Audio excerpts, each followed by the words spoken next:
कटनी माधवनगर थाना क्षेत्र में सामने आए हाई प्रोफाइल मामले में नया मोड़ आ गया है। टाटा कमर्शियल के ब्रांच मैनेजर दीपक तिवारी अब मीडिया में अपने ऊपर लगाए गए आरोपों को खारिज करते हुए सामने आए हैं। दीपक तिवारी ने बुधवार को पुलिस अधीक्षक कार्यालय पहुंचकर खुद पर लगे सभी आरोपों को भ्रामक और तथ्यहीन करार दिया।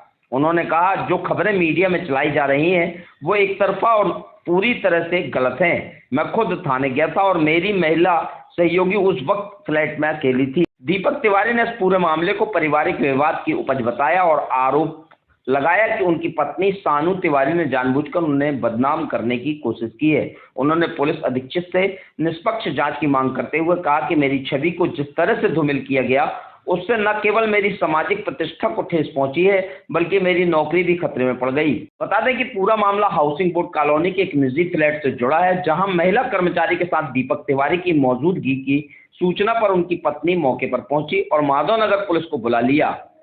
पुलिस दोनों को थाने लेकर गई थी, जहां प्रारंभिक पूछताछ के आधार पर मामला दर्ज किया गया। वहीं अब दीपक तिवारी ने इस कार्रवाई को पूर्व नियोजित साजिश करार देते हुए कहा कि उनके खिलाफ दुर्भाग्यपूर्ण तरीके से आरोप लगाए जा रहे हैं। फिलहाल पुलिस मामले की बारीकी से जांच कर रही है।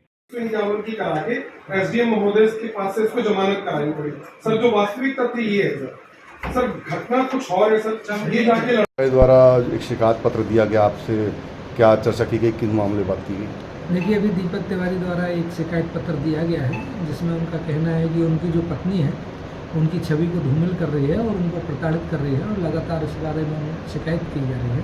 तो उन्होंने एक शिकायती आवेदन पत्र हमको दिया है कि उनके द्वारा उनकी जो छवि धूमिल की जा रही है, इसमें हम देखेंगे और इसमें जो तथ्य सामने आएंगे उसके अनुसार उसमें वैधानिक कार्रवाई की जाएगी। पत्नी ने जो आरोप लगाया कि उनका बच्चों का उनका देखभाल नहीं की जाती, इस तथ्य में उन्होंने क्या कहा आपको? देखिए, उन्होंने अभी बताया है कि उनके पास ये सारे डॉक्यूमेंट हैं कि उन्होंने उनको ऑनलाइन पैसा ट्रांसफ़र किया है, उनकी फ़ीस भरा है और साथ ही साथ उनके लिए दुकान भी खुलवाया है। उन्होंने ऑनलाइन जो ट्रांजैक्शन किए थे उसके संबंध में भी उन्होंने अभी चर्चा की। तो लेकर आप क्या मामला था? मेरी पत्नी ने एक्चुअली मेरे पर झूठे आरोप लगाए हैं कि अभी वीडियो वायरल करवाया और कुछ मीडिया साथियों से मिलके अपने पड़ोसी प्रीति खरे के साथ मिलकर उन्होंने जो साजिश रची है उसी के खिलाफ हम एक आवेदन देने आए थे कि उन्होंने ये एलिगेशन लगाए थे कि हमने एक फ्लैट में इनको रंगे हाथ पकड़ा, जबकि सच्चाई ये है कि जिस वक्त घटना हुई उस वक्त मैं वहाँ था भी नहीं। और उनका फ़ोन आने पे उन्होंने उस लड़की को कैद किया, 20-25 लड़के बुलवाए। तब उन्होंने कहा, जब फ़ोन आया तो मैं उस वक्त वहाँ न जाकर मैं थाने जाना पसंद किया, क्योंकि वहाँ पे मैडम के थ्रू मुझे कुछ मदद मिल सकती। क्योंकि पहले भी मेरी पत्नी ने जो है वो 2-3 बार आरोप लगा चुकी है मेरे ऊपर झूठे मारपीट के ये वो, जबकि ऐसा कुछ भी नहीं है। आज हमारी 14-15 साल की नौकरी में मैंने जितना भी हमारा जो रिलेशन रहा शादी का, उसमें मैंने पूरे घर का खर्चा, उनकी ज़रूरतों के साथ साथ उनके शौक़ भी पूरे किए हैं। उनकी दुकान से लेके बीएड कराना, ब्यूटी पार्लर कराना, सारी चीज़ें। पिछले 4 सालों में मैंने 32,58,163 रुपये ऑनलाइन ट्रांजेक्शन किए उनके अकाउंट पे। उसके अलावा जो कैश दिया, दोस्तों दिया, वो अलग है। केवल इनके घर वालों के शीतल सोनी, जो कि इनकी बड़ी बहन है, सतना में रहती हैं, प्रीति खरे, नितेश गुप्ता और रूबी अंसारी, ये 4 लोगों ने मिलकर मेरी वाइफ को जो ब्रेन वॉश किया है और मेरी जो है इज्जत धूमिल करने की कोशिश करी है और आज हुई है।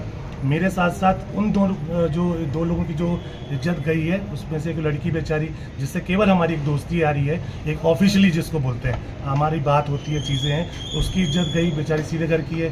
दूसरी, मेरी कंपनी का नाम खराब किया, जबकि कंपनी का कोई भी लेना देना नहीं है इस चीज़ से।